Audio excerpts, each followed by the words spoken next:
This is Adam Gorney, Rivals.com, here with Michigan State coach Mel Tucker for our signing day coverage. Signing day 2.0, Mel. How did it go for you guys? It went well. We signed most of our class in December. Obviously, we have a couple more spots to fill, and we'll get those spots filled before our summer program begins. But I feel really good about our class. It's a strong class.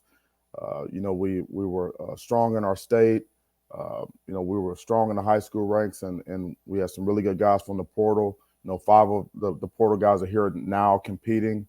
Uh, Enrolled in school and working out, and so it's a very good balanced class. It has a size that we're looking for, the mentality that we're looking for. Guys that really want to be here at Michigan State, guys that want to compete in the Big Ten, and guys that want to win championships. So I'm really pleased with it.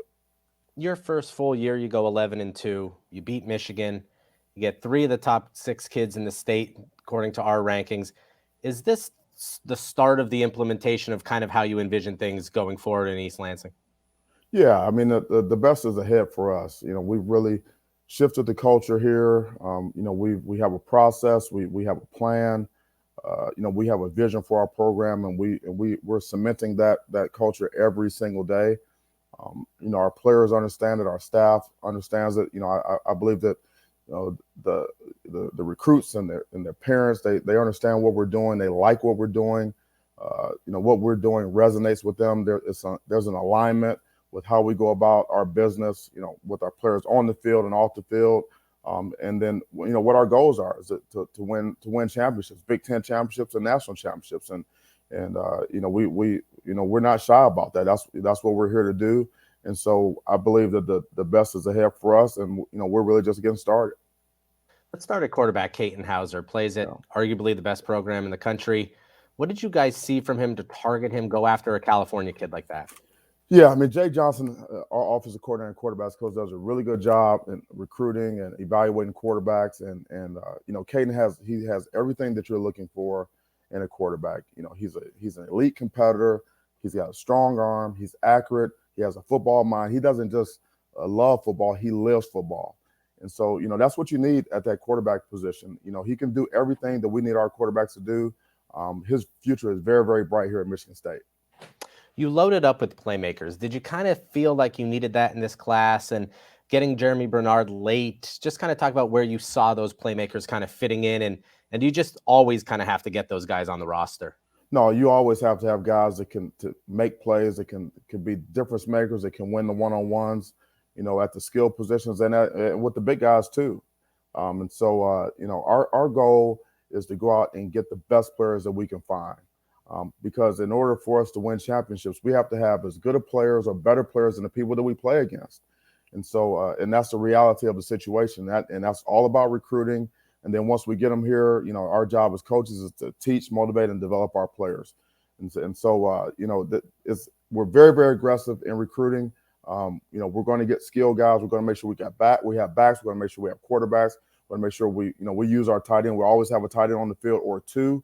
We're going to make sure we have receivers that can stretch the field, that can make plays. And then we've really done some things in our defensive backfield that I think that are going to help us as well in our pass defense. So we addressed a lot of needs, but obviously, having skilled players that can win one-on-one is critical. Alex VanSumeren up front as your defensive lineman, just a typical state of Michigan kid, big, thick neck, tough kid. I mean, what did you see from him that you said I got to have him? Exactly what you said and more. He's got really good initial quickness. He's a high motor guy. He can run. He can bend. He's strong. He lives football. I mean, the guy, he's here right now in our offseason conditioning program. He's enrolled in school, and I saw him this morning. He stepped into the indoor facility, and he looked like he was ready to play a game. And we're in shorts and t-shirts. I mean, the guy he's a football guy. He just loves the game, and that's what you need in the trenches. And to be right here in our state, and his brother's on our team as well. He's a linebacker that's going to do a heck of a job for us. We're just so happy to have him here. You addressed the transfers earlier. Obviously, that is something that has consumed college football recruiting and college football roster management. I feel sorry for you at how you guys have to kind of figure through this. How do you kind of see the portal? How do you kind of manage it? And do you kind of reserve spots for, scholarships that down the line this is going to be part of it? Yeah, well, that's a great question. So, I spent 10 years in the National Football League, and so I have a somewhat of a blueprint there. It's because it's very similar.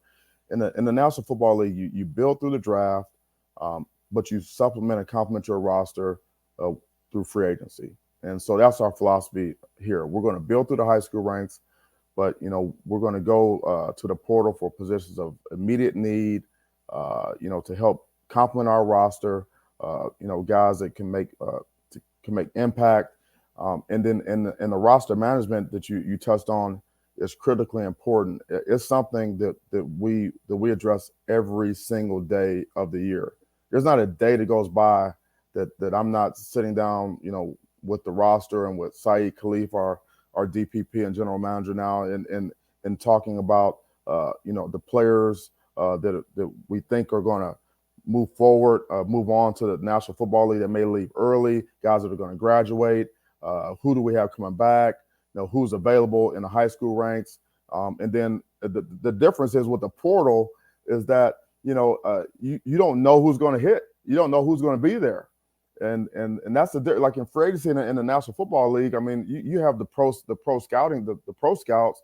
They scout your team and the 31 other teams. And they know all the players in the league, and they know who's going to be up for free agency, and they know the deal. Well, we don't know that, so we don't necessarily reserve spots for portal guys. But what we do is we say, listen, when we're recruiting when we're looking at high school players, and we're looking at sign players, we have to be 100% convicted that this is the type of player that we want, and we're not going to reach. Now, we're not saying that a guy from high school has to come in and make an immediate impact. We know that once they get here, we got to develop them and things like that. That's part of that's a big part of our job, is to motivate and teach and develop the players. But we're not going to reach. So if we feel like we're looking at a high school player, and we can't come to a consensus in terms of what he can do to help us, and we're not sure, then instead of reaching, then we'll just hold back and then look to go to the portal for that position. And that's kind of how we're approaching it. Excellent. That is Michigan State coach Mel Tucker. Thank you for joining us today. Thank you so much. The best is ahead. Go green. All right. Thanks, Mel. Thank you.